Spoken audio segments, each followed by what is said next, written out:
to abandon ship. Oh no! Here we go!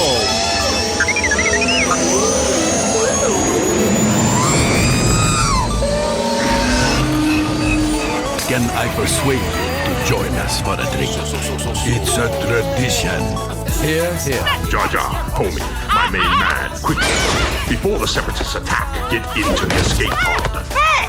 This is escape, then we're the pod.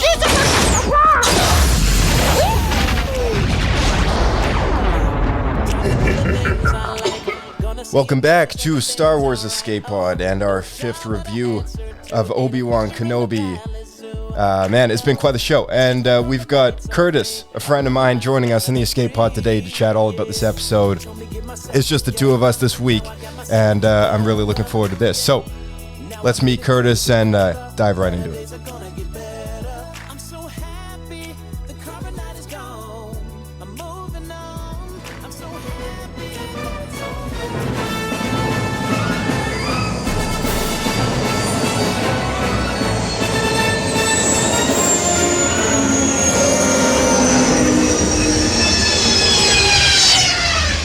Another happy landing.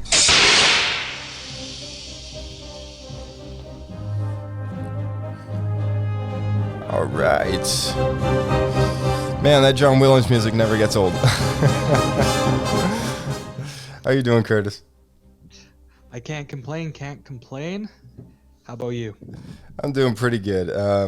So far, Obi-Wan Kenobi's been absolutely fantastic. You know, this past week was really the episode that blew me away. As other weeks have gone on, I've just been expecting to see a little bit more each week, and this week was kind of the week that did it in. I was like, yes, this is it. This is why Hayden's back.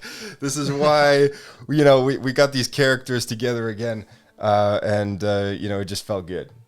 So, well, yeah. If I'm gonna be honest, this whole series, if I'm able to sum it up, I've been waiting for this since like 2006. Yeah. 2006. I saw an article that was published on I forget the website, but it doesn't matter too much. It was the headline though was that the series was I don't know, I forget what it said, like 15, 17 years in the making or whatever. Gave whatever exact number that it has been since Revenge of the Sith came out. And I was like, wow. I mean, sort of. Like, I don't know. Like, I feel like this show wasn't even a reality like back then. But I mean, the idea that it could happen was definitely just a dream at the time. Were you aware that George Lucas had planned a live action show at any point? I was not. I kind of felt that after Revenge of the Sith, that was George Lucas saying, I've told the story that I've needed to that I needed to tell, and this is it for me. Yeah. So no, I've really appreciated everything Disney's really done to kind of put together what happened between episodes 3 and 4. Yeah, for sure. Yeah, Lucas, he had a show planned called Star Wars Underworld, which didn't necessarily focus in on any particular Jedi character, but it was just like about the scum and villainy between episodes 3 and 4. And, it never came to be, but there's like interviews of him kind of talking about it, it's like trying to get it on the air. But Clone Wars ended up being his baby, I guess, like before he sold the company.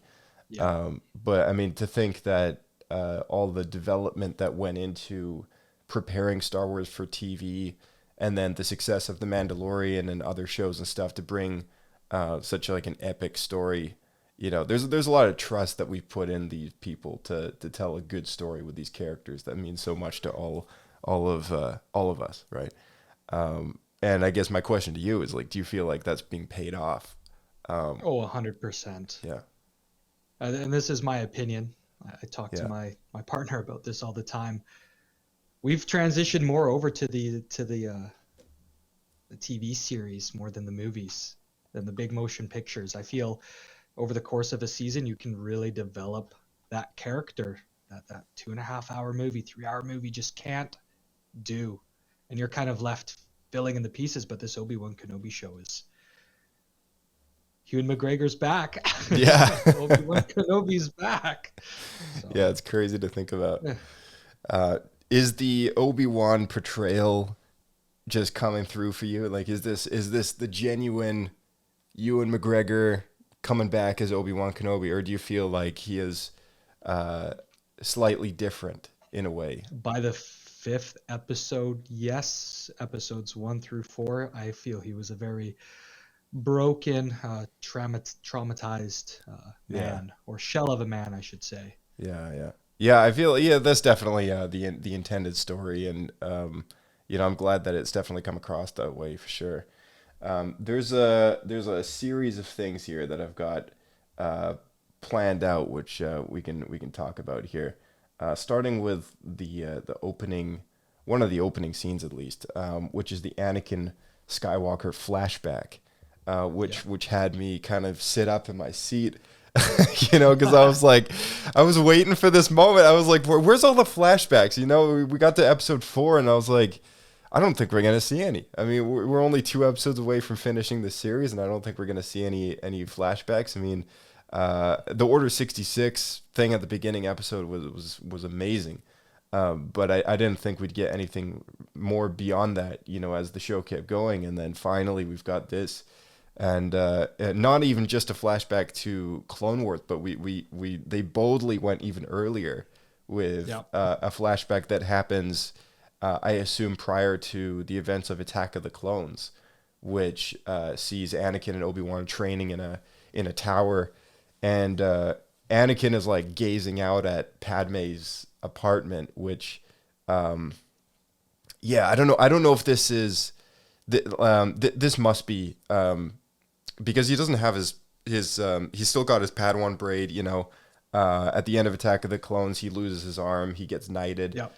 Clone Wars begins. So yeah, this is definitely like prior to Clone Wars, pre-Attack of the Clones. He hasn't seen Padme for 10 years, because they have that moment in the elevator in Attack of the Clones where he's like, Yep. it's been 10 years, Master. And it's like, and then, calm down, you're sweating. The training session repeatedly kind of has an echo with the plot of the story of this episode, and how Vader and Obi-Wan's strategies kind of conflict and intertwine at parts of the plot, and I loved all of that. But how did you like the flashback?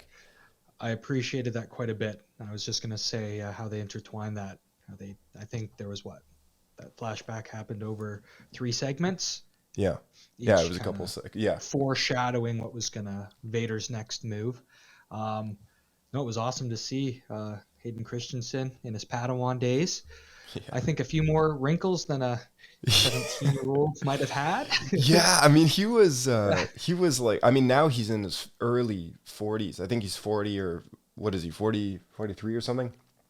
19 in 2002. But yeah, now he was like 19 when that movie came out. He must have been slightly younger when it started filming, which is crazy, because like when I look at posters of that movie now, I'm like, dang, he's got quite the baby face, like, compared to now. I mean, it's kind of funny. Both those guys, they aged well. He minus a couple wrinkles. Yeah. You know what? I liked how they didn't deep fake it.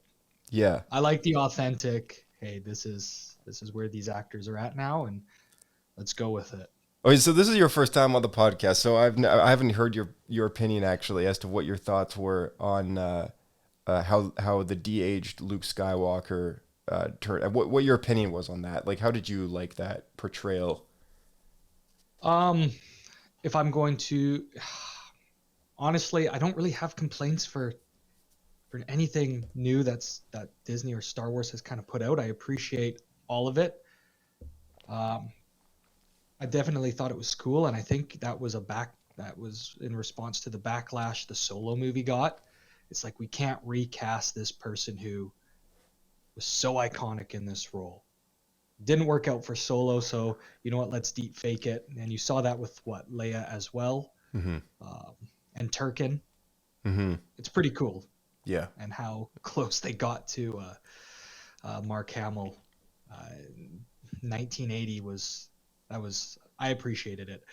Going back to Book of Boba Fett, I think they used a little bit too much of it when you got to see sorry, Boba Fett.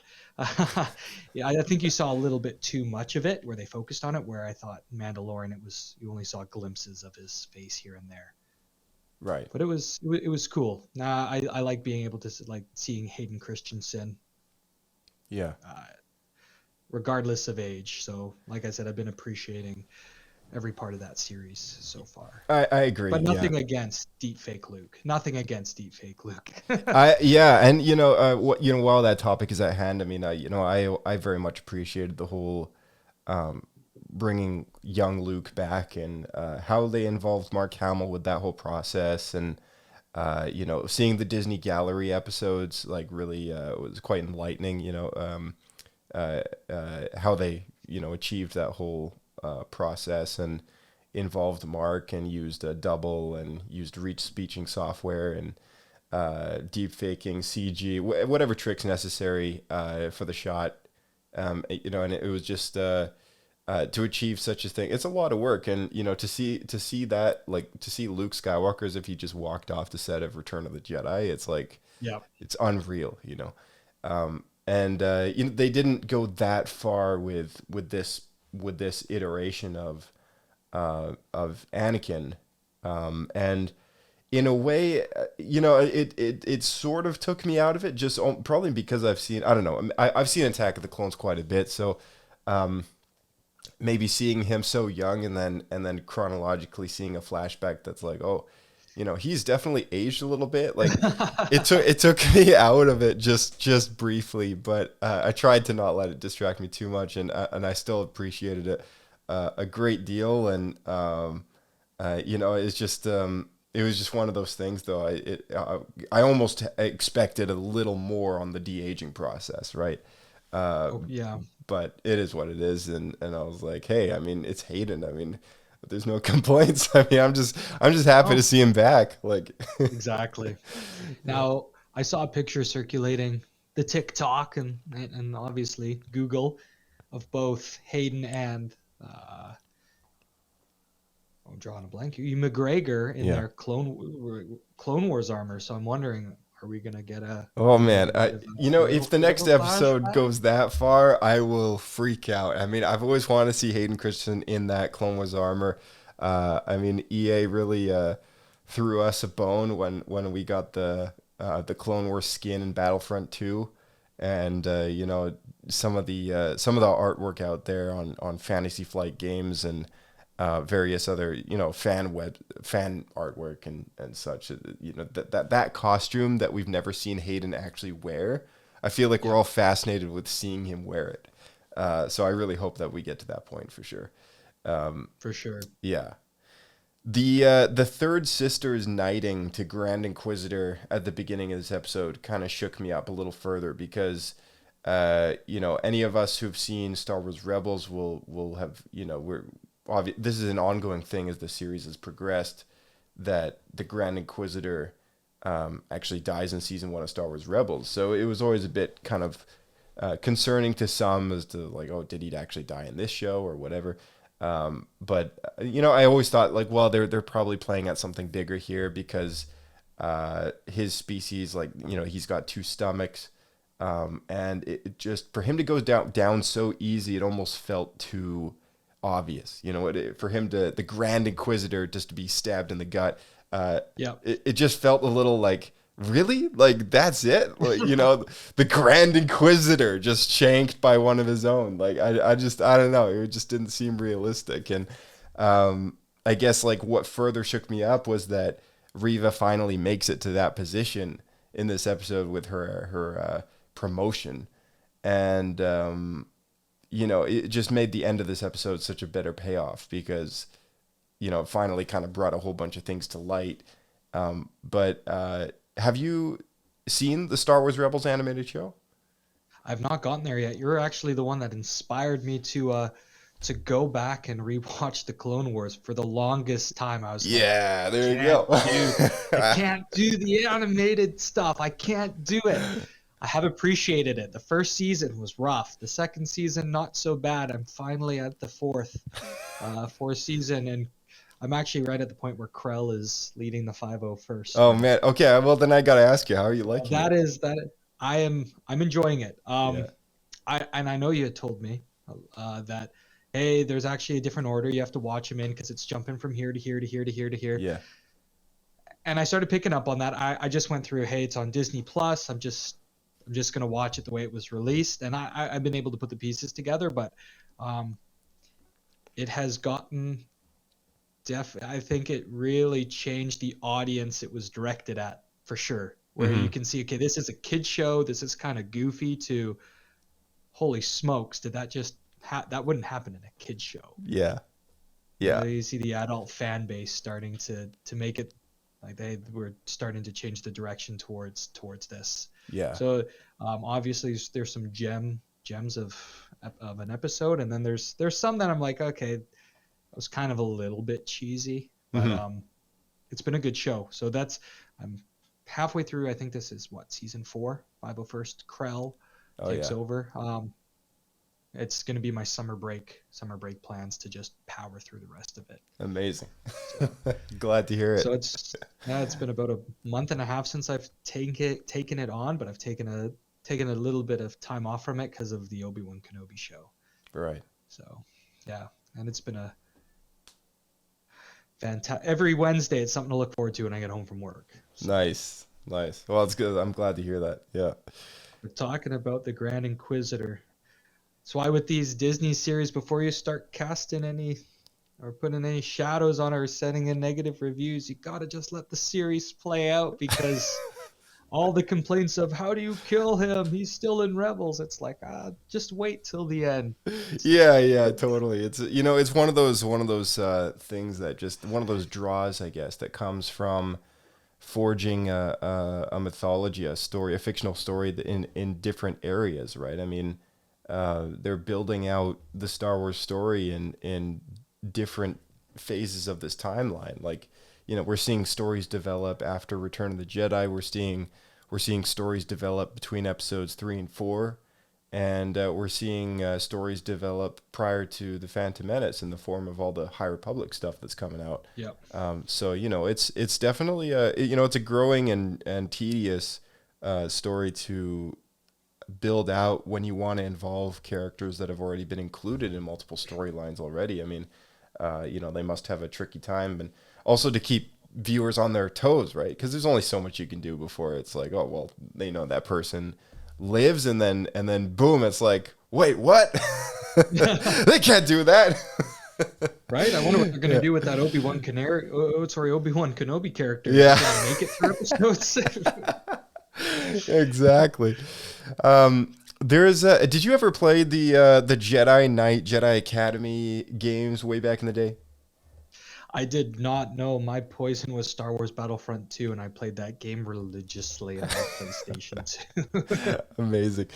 But no, I did not. There's a little boy that's shown up in this show by the name of Corrin, and there's speculation out there that it's possibly Corran Horn, who is he's involved in the expanded universe stories in Luke's Jedi Academy, and shows up in some of those Jedi games from way back. But it's just a little Easter egg there that he makes a second appearance in this show.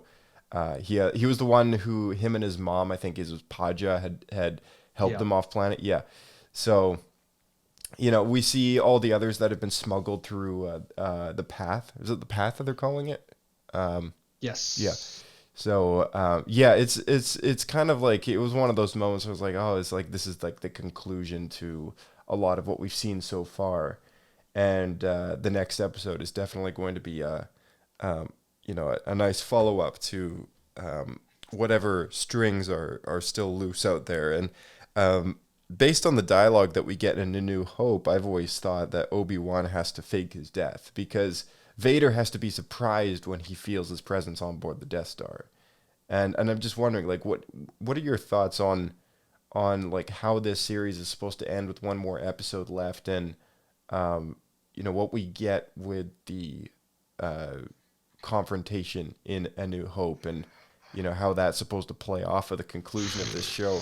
I mean, do you have any theories as to That's a loaded question. Because I know what happens in A New Hope, but honestly, I have no idea how this is going to transpire because they're going to meet again. And I think obviously Vader's going to best him. And you bring up a good point. He has to come in with that element of surprise. He has to go back into hiding, and they completely forget about Luke. They forget about or everything that's transpired so far in the series. Take the scent off of Luke and Leia. So Yeah. honestly, I'm going in. I'm not trying to think about it too much. I want to see what story they have to tell. Mm-hmm. If it gives me that little bit of surprise as I'm watching the show. Yeah, that's fair. I'm wondering how that last duel is going to go.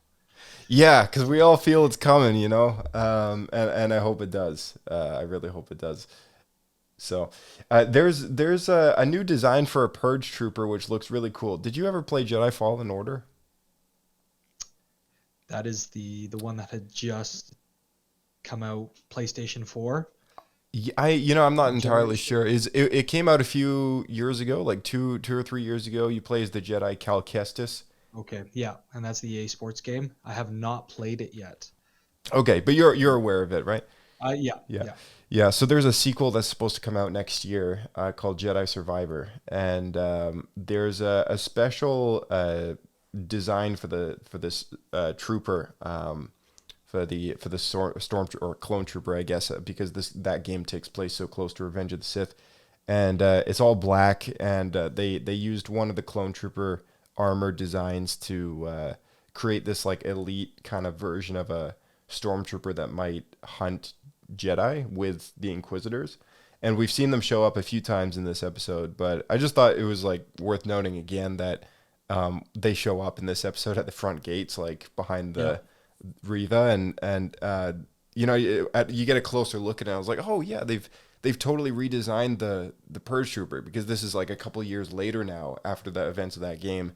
And now they've actually got like a stormtrooper aesthetic rather than the clone trooper just painted black. So it's pretty cool to see like the Purge Trooper come back. But seeing them show up to try and kill Kenobi is like, man, this is Trying to kill Kenobi. They could barely kill a. Yeah, we didn't really see a whole lot of good action with them, did we? Yeah. They certainly couldn't shoot straight. Yeah, stormtroopers like all the rest now. Obi-Wan's distraction by talking to the Inquisitor leads him to realize just how Reva knows that Anakin is Vader. And this revelation enables Obi-Wan to connect with her on a certain level. It's realized that Reva is hunting Vader. And when Reva questions why Obi-Wan wasn't there the night of Order 66, she blames him for not stopping Anakin, right, his own apprentice, for saving the younglings. And when Obi-Wan hears all this and he kind of just gazes down, it made me think of that scene where he and Yoda go to the temple and realize that they're too late, and they realize that not even the younglings survived, right? Yeah, that's what he says. So it was just this really sad moment when he kind of realizes one more thing that he's responsible for not just finishing the job when it came to killing Anakin, right? Because he almost had him. He could have just killed him there when he was burning there on the lava riverbed, but he didn't. He just let him burn and thought he would die anyway. And he survived, of course, and now he's got one more thing to carry on his shoulders as far as his cross of guilt goes. But yeah, what did you think of that scene? Well, that caught me off guard. I knew she was. I had a suspicion she was a youngling. You kind of saw her in the opening scenes during Order 66. But the whole her hunting down Vader, I didn't suspect that whatsoever. I mean, so, a nice little surprise, but you could still see hey, I'm hunting this guy down that killed all my friends, my family, the Jedi, but you're still in my way, so you're going down. And also, you didn't do a thing to stop it, so I'm going to blame you as well. How believable do you read into Reva's character, because for me, when I found this out, I was like, okay, well, we know she's like, Obi-Wan kind of comes to the revelation that she's hunting Vader. Being an Inquisitor, she's not after anything other than killing Vader. That's what she wants, right? Yeah. And it just confused me a little bit, because at the beginning of the episode, we see her so bloodthirsty for killing Jedi, which is of her own kind. And now that we know that she was a youngling and saw Vader kill Jedi, it's like, is she messed up that bad that, she's willing to do the same just to get revenge on him? Like, that's the story that we're being told, right? Yeah, or is it just Disney trying to hide that? Then they're going to do a big drop later on in the series. Yeah, maybe. No one's going to suspect this. No one's going to suspect this. Because, yeah, you bring up a good point. It was just there was a bit of an inconsistency there, because I was like, well, if she's... A little bit. Yeah, because if she's really trying to assassinate Vader and doesn't...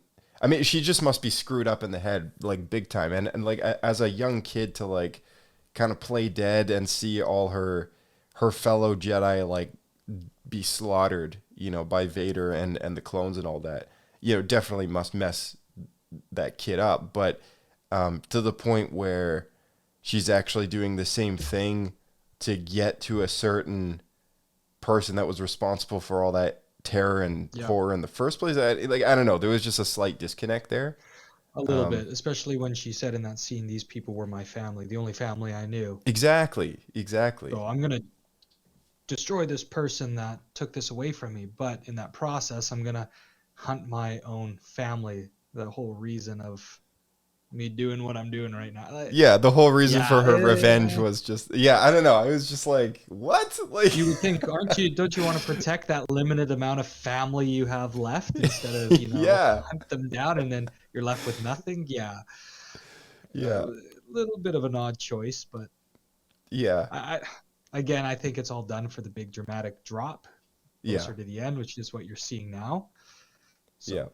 Yeah, for sure. Yeah, it's meant to help us with that big surprise, but yeah, it definitely took me off a little bit. I was like, oh wow, okay, that took me out of the, had me thinking for a little bit, just what they intended there. But I guess maybe we'll see Reva's fate in the final episode, and maybe something more will come out of all that. Right, we have no idea where it's gonna go. Exactly. I mean, we might even get a second season. Like, I don't know. I mean, who knows, right? I'm not gonna complain with that. Yeah, I would not complain. I don't know about you, but I'd be happy with the second season. Oh, anything between episodes 3 and 4. Yeah. That's it. That's where the money is. Hit the spot. That hits the spot for you, right? It does. That's the story I want to know. That's They took such a big gap. That's Darth Vader in his prime. Yeah, that's fair. So if they could, I'd be a happy man if that's where they put their focus. Amazing.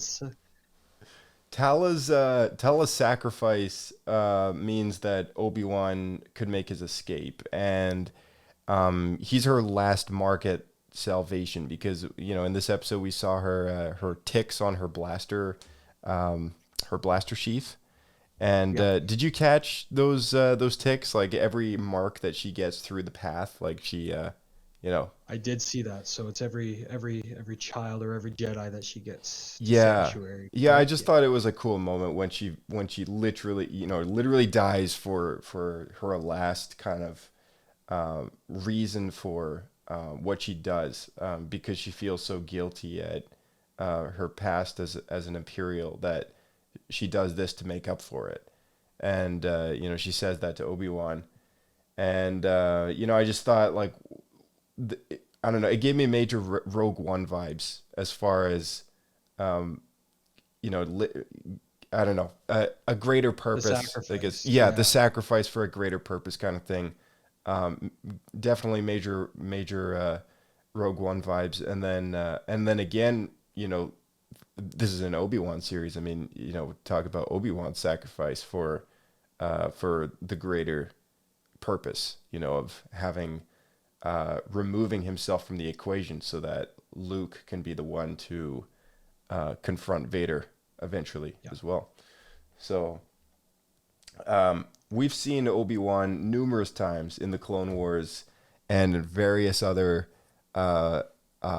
movies get captured, or he has a plan of surrendering himself. And in fact, he does this in the Clone Wars movie. He pretends to surrender himself, and it's part of this plan. We've seen that a few times before, but this time he's not happy about it. He's not being smug. It's a very kind of serious, why are you surrendering yourself kind of deal. And, he does it knowing full well that, he's convinced that he knows his apprentice well enough that this is going to work. And I think he thinks he knows Reva well enough that this plan is going to work. And the whole idea of luring Vader down there just so that Reva can get the jump on him, it just made me think, I'm sure there's been a few times before where she could have just, took her lightsaber and tried to stab him even on the bridge of the Star Destroyer, right? When he's got his back to the window. And I don't know, did you think to yourself, this plan is this is a good plan, this is well thought out of, or did you think this isn't going to work the best? Vader's going to see it coming. It was a Star Wars moment where everything that could have gone right for the hero did. This is how I felt about that scene.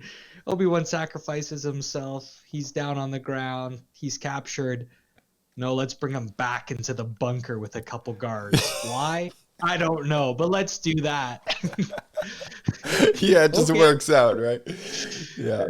So yeah, I don't know. For me, when they bring him back in the bunker, I thought to myself, this is because Reva is finally kind of going back on just. This is why it didn't make sense with earlier in the show when she starts killing off all these Jedi, because it's she in that moment she lets him get away, knowing that Vader's gonna show up to kill him, but not knowing that she was gonna let him escape, right? It just had me wonder, okay, what? What? What is going on? What's going on? But as the viewer, you don't know what's going through her mind. Yeah. So was it a moment of confliction where, I'm going to let this man go now, or was it just this was a perfect scenario for the hero to escape? Let's send him to this back room with a couple guards, but he gets to keep his lightsaber. Yeah. Or I don't know if he did. I've only watched the episode once. I don't know if he. No, you know what? He took him down just by force, right? Oh, yeah, his insane hand-to-hand Jason Bourne combat skills. But correct, it was but it was at the end when I saw that, I was like, okay, but we'll go with that. Yeah. I was a bit curious, that's for sure, but movie magic, right? But I was definitely taken aback. I thought we were gonna get another kind of Satine moment going on with Obi-Wan. I didn't think they were gonna kill her off, or if they did, I thought it was gonna be last episode. Yeah. Well, maybe she'll still be alive. I mean, we saw Paja drop the holo projector, which he kind of looked down at and then was like, whatever, I'm just gonna leave it. And Reva picks it up at the end of the episode and sees Bail's message. And, she remembers that she spoke to an Owen on Tatooine. Yes. And possibly recognizes Bail, being an Imperial senator, and knows that Leia is his daughter. So the message is overall very confusing to her, because she doesn't know that there's two kids that have been split apart. She doesn't know that they're Vader's kids, right? There's a huge disconnect, being why is Obi-Wan, what is this message all about, kind of thing, right? And so I think what we're gonna see is Reva possibly even going to Tatooine, if she's still alive, that is, if she still survived, going to Tatooine and discovering the truth, but then being killed off somehow. And then of course we'll have the final Vader confrontation. That's just my thoughts. Otherwise, Everyone's been maybe, hoping for, yeah. waiting for. Wait, what was that? So that's what everyone's been waiting I for. think so. I hope that's what The everyone's last waiting 6 for. episodes have been coming down to. Sorry about that. No, I meant Tala. Oh, Not Tala. Reva.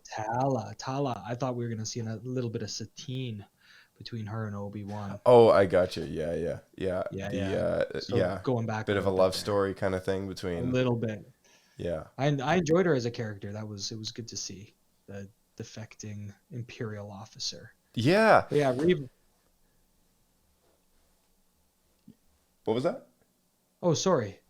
My mic cut out there for a bit. No, but seeing Reva pick up that, what is that, a holo projector or whatever it was that she picked up. It's going to be interesting to see how that all intertwines. Yeah. Where is this last battle going to take place? Is it going to be Tatooine, where she recognizes that name Owen, which of course worked out with the story? Yeah. This random person I pick out of a crowd is this. Yeah. It's just like half a galaxy away as the man I'm gonna now go after. Like the one guy that she talks to in town. It's like, really, that's the guy. That's him. That's him. Vader's Force Unleashed moment, ripping that ship apart and stopping it midair was pretty freaking awesome. And allows the other ship to get away, with the first one being a distraction, all that. But Yeah. I thought that was pretty sweet. We've never seen that before from the likes of him, and always known that, like, I think we've all known that he can do that kind of stuff, but it's like, it's just so cool to see it, He is in his prime. Exactly. He's in his prime. He is in his prime. I didn't notice a second ship though in that hangar during all the scenes, but I don't know if I guess I wasn't looking for it. I didn't either. I mean, like, I rewatched the scene and I was like, okay, maybe I see it kind of like in the background there, but I don't know. I mean, they definitely, I don't know. They hit it really well from all of us to play that off as like that was the distraction ship, and then this one's the real one. I was like, oh, that's smart. But yeah, I don't know. Did Reva's attempt on Vader? He knows Obi-Wan was involved, in like speaking to her about attacking him and all that stuff. And Vader doesn't even use his own saber to like combat her. He's got this mastery over the Force that he can control her weapon, and that's enough for him. He even like splits it in half just to toss her the other half, and doesn't even want to spend the time of day to pull out his own, right? Like it's just it's every ounce of Anakin Skywalker in that suit, because he's trying to prove a point, and through the entire training sequence that we see with Anakin and Obi-Wan, it's almost like he is trying to prove a point, and it's Obi-Wan's reason for him staying a Padawan is Anakin's need to have to prove himself, right? Yeah. And his whole life he's being told that he's this prophesized chosen one, and Anakin is the kind of character which he's quite big-headed. It gets into his head, and he thinks a lot of himself, and he thinks his abilities are beyond anyone else's, right? And his abilities definitely supersede a lot of people, but it's his lack of restraint in using them that becomes his downfall, and it's literally what causes his downfall in the end when he fights Obi-Wan on Mustafar. So to see those characteristics, translated, or we're all reminded of those characteristics in the training sequence flashbacks, but to see those kind of come through in the character of Vader, even still, having him prove a point to this youngling who, for all he cares, is just a dead piece of filth that have served her purpose, and now he's done with her, right? Just as the Grand Inquisitor is, and I don't know. I thought it was really cool that he's just like, okay, yeah, I'm not gonna waste my time taking out my own saber, and giving you the actual like respect of a duel. Like I'm just gonna like deny all of this and just stab you with your own thing and call it a day sort of thing. And then perfect timing with the Grand Inquisitor coming out and just like tossing some verbal dirt at her, making her feel useless and worthless. And I was like, man, this is all part of like a sting plan, it seemed. But yeah, what did you like all of that stuff? Like, what did you think of that? It was 100% him toying with you. Like, you think you're gonna take me down, no matter how much planning, how much scheming you did. Good luck. You can't even. I don't even need to pull my saber out. Yeah. So I 100% think that scene was a power flex. Yeah, absolutely. Yeah. So obviously he had kind of understood what was going on the entire time. He's like, you're not catching me off guard whatsoever. So, yeah. But then it makes me think, like, how much formal training did she receive if she was just a youngling? Right. Were they trained by the Sith? Were they? Yeah, the Grand Inquisitor and the other Inquisitors kind of train, I guess, together, or just in their fortress Inquisitorius on Nur, which is what we've what we saw in the last episode. But yeah, I think beyond her initial kind of youngling training, she doesn't really have a whole lot more to offer, and I think that's why she's bested so quickly, because it's Vader.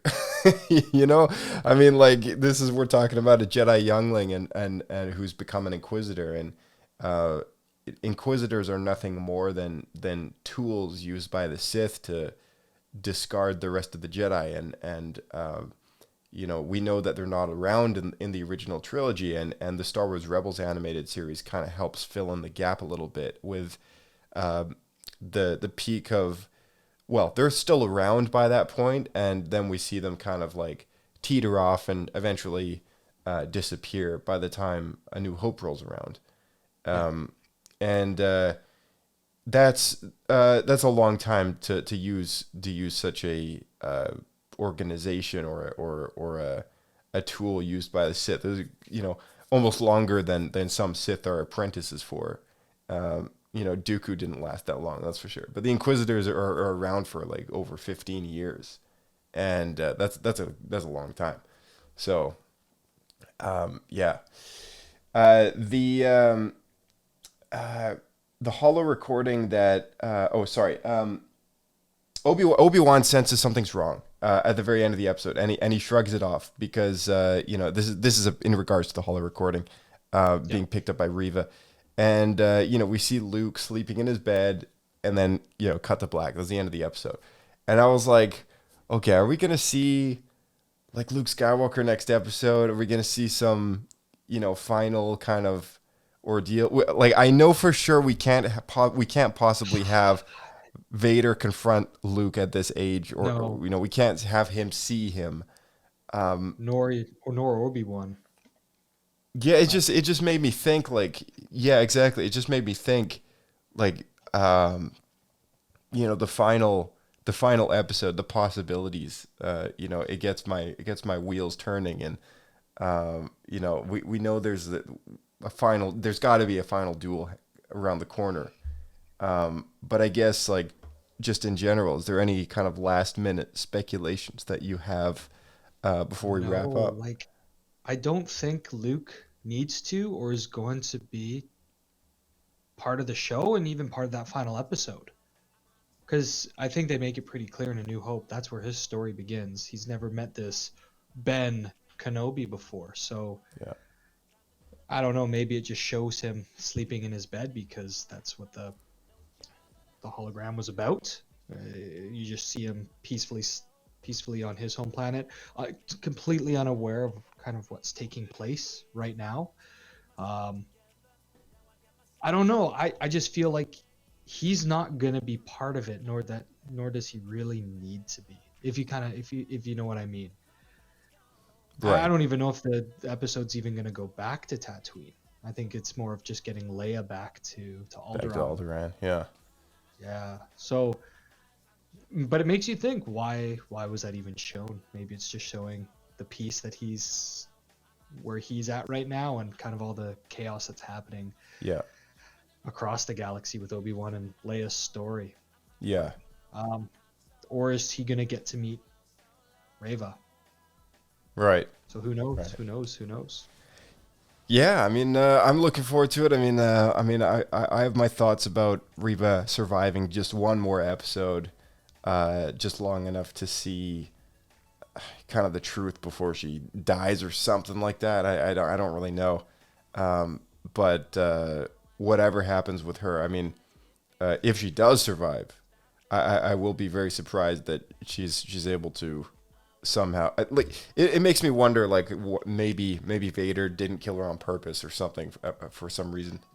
Like, I'm like, Because he's still gonna trail her, right? yeah, maybe something like, exactly. Maybe after the ship gets away, maybe he doesn't kill her on purpose because of that. Yeah, maybe he knows that she'll still have some use to help him find Obi-Wan Kenobi. So I guess we'll have to wait and see for this upcoming Wednesday finale episode. It's gonna be good. It's gonna be good. My prediction, I'd say, I think Reva goes towards helping the Path. The Path. I would say so. So she. What are your thoughts on that? Your thoughts are that she's gonna have like a whole redeem storyline or something. It's gonna be a redemption story going on a little bit. Redemption story. Okay. All right. I think so. Well, Yeah. she's ex-Jedi. You just heard about how close she was to her so-called family. She hunted, but Yeah. that's where I think Disney taken this, and that would be a way to send her character into the sunset. Yeah. You know, I could see that happening. I don't really know how. Like, I know there's rumors about a second season, but I don't know like how confirmed that actually is. But I mean, we'll have to wait and see. For I'm sure they'll say something about it like this Wednesday when the final episode comes out. But you know, stay tuned for that post-credit scene if there is one, for any hints at that possibility. But if there is a second season, I do have a feeling that Reva would be the one to focus on, you know, for sure. Yeah. You know, seeing as they didn't really cap her off 100% in this past week's episode. So, yeah, so there's that. And, you know, I totally think you're right. I think we're going to see Obi-Wan, you know, drop Leia off at Alderaan, and maybe that's it. They do have a few other stops to make, so maybe they're going to run into some trouble before they can get there. But For sure. yeah. And second season ideas, if they do. I haven't watched Rebels yet. I haven't, but is there any way to maybe now tie Ahsoka into the Obi-Wan? Totally. story? Yeah, Is they that could door- totally do that. Door open? There you go. Yeah, absolutely. So now you're starting. There you go. All right, man. Well, thanks for coming on the show, and I guess we'll see you in another one. Well, thank you for having me. I do appreciate it. Mind you, the one thing I forgot to do at the beginning of the show, well, when you were going to introduce me, I was definitely going to drop the hello there. Maybe you can drop a goodbye there. Well, thanks for having me. All right, thanks, Curtis. We'll see you again. Yeah, have a great night. All right, and thank you to all of our listeners for tuning in for this past week's episode of our Obi-Wan Kenobi review. Stay tuned for the next one, and we've got some plans coming down the chain for Star Wars Escape Pod, including some more What Happened episodes. We're going to get back into those deleted scenes and lots more. So, as always, may the Force be with you, and we'll see you in the next one.